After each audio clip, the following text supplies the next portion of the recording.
please like, share, and comment. Like to show your support. Comment below. We would love to hear your thoughts.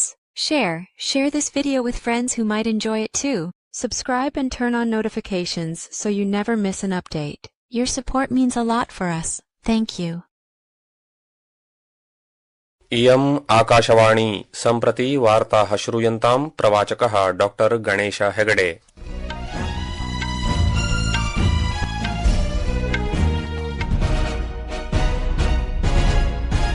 अथ वार्ताः। प्रधानमन्त्री श्री नरेन्द्र मोदी वैश्विक हिताय कृतक बुद्धिमत्तायाः विकासं कर्तुम् आग्रहं कृतवान्। नवदिल्ल्यां भारतमण्डपे अनेकेषां विश्वनेतॄणाम् उपस्थितौ ऐषमः भारत एआई इम्पैक्ट शिखर सम्मेलनस्य उद्घाटनं कुर्वन् प्रधानमन्त्री मोदी उक्तवान् यत् एआई इत्यस्मिन् भारतम् अवसरान् भविष्यस्य प्रारूपं च पश्यति। सः कृतक बुद्धिमत्तायाः लोकतान्त्रिकीकरणे बलं दत्तवान् यदेतत् विशेषतः वैश्विक दक्षिणस्य कृते समावेशस्य सशक्तीकरणस्य च साधनं भवितुमर्हति। श्रीमोदी अवदत् यत् विश्वं तस्मिन् युगे प्रविशति यत्र मानवः बुद्धिमत्ता प्रणाली च मिलित्वा सह निर्माणं सहकार्यं सह विकासं च कुरुतः। सः अवदत् यत् एआई इतीदं कार्यम् अभिनवम् अधिकं कार्यक्षमम् अधिकं प्रभावशालिनं च करिष्यति। प्रधानमन्त्रिणा प्रोक्तं यत् भारतं न केवलं नूतन प्रौद्योगिक्याः विकासं करोति अपितु तीव्रगत्या प्रौद्योगिक्याः स्वीकारमपि करोति। ये समिट जिस भारत में हो रही है वो भारत 1/6 ऑफ ह्यूमैनिटी को रिप्रेजेंट करता है। भारत दुनिया की सबसे बड़ी युवा आबादी का देश है, सबसे बड़े टेक टैलेंट पूल का केंद्र है, सबसे बड़े टेक एनेबल्ड इकोसिस्टम का उदाहरण है। भारत नई टेक्नोलॉजी बनाता भी है और उसे अभूतपूर्व तेजी से अपनाता भी है। इस समिट का भारत में होना भारत के साथ ही पूरे ग्लोबल साउथ के लिए गर्व का विषय है। प्रधानमंत्री नरेंद्र मोदी नवदिल्ल्याम् इंडिया एआई इम्पैक्ट इति भारत कृतिक बुद्धिमत्ताक प्रभाव शिखर सम्मेलने व्यापारिक नेतृभिः सह गोलोत्पीठिका चर्चासभायाः अध्यक्षताम् अकरोत्। सामाजिक माध्यम सन्देशे श्रीमोदिना प्रोक्तं यत् अस्मिन् सम्मेलने एआई इत्यस्य प्रौद्योगिक्याः नवीनतायाः च जगतः विविध हितधारकाः एकत्र समागताः।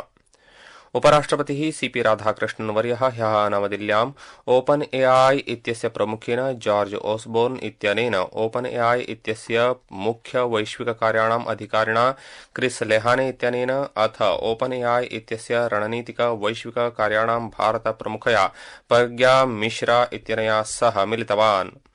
अन्तर्जालीय माध्यम सन्देशे उपराष्ट्रपतिः अवदत् यत् अस्मिन् मेलनावसरे आर्टिफिशियल इंटेलिजेंस इत्यस्य उदयमान विकासानां तस्य अनुप्रयोगानां भारतस्य एआई परिदृश्यस्य द्रुत विस्तारस्य च विषये चर्चाः अभवन्। अद्य केन्द्रीय नागरिक उड्डयन मन्त्री राममोहन नायडुः, राज्यमन्त्री मुरलीधर मोहलः, सूचना प्रसारण राज्यमन्त्री डॉ एल मुरुगनः संयुक्तरूपेण कोयम्बटूर विमानस्थानके उड़ान यात्री कैफे इत्यस्य अथ अन्य सुविधानाम् उद्घाटनं करिष्यति। विमानस्थानकस्य निदेशकः मोहम्मद आरिफः ह्यः वार्ताहरसमूहान् अवदत् यत् विमानस्थानकात् प्रतिदिनं 28 तः 30 विमानसेवाः प्रचलन्ति, यत्र विमानयानसेवा सिंगापुर, शारजा इत्यादि अन्य देशानां कृतेऽपि वर्तन्ते। केन्द्रीय गृहमन्त्री अमित शाहः असम राज्यस्य काचरमण्डले वाइब्रेंट विलेजेस इत्यस्य द्वितीय कार्यक्रमस्य शुभारम्भं करिष्यति।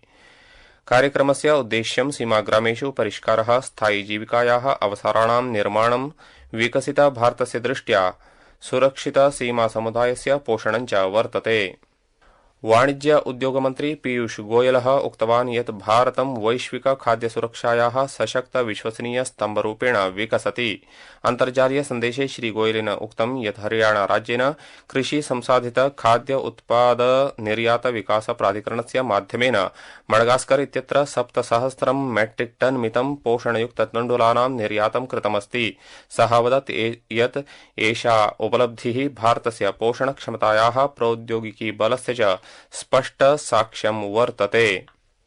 अद्य श्रीलंका देशस्य पल्लेकेले अन्ताराष्ट्रिय क्रिकेट क्रीडाङ्गणे 20 प्रतिविंशति अन्ताराष्ट्रिय क्रिकेट क्रीडायां अन्तिमे समूह बी संघर्षे ऑस्ट्रेलिया देशः ओमान देशं सम्मुखीकरिष्यति इति वार्ताः।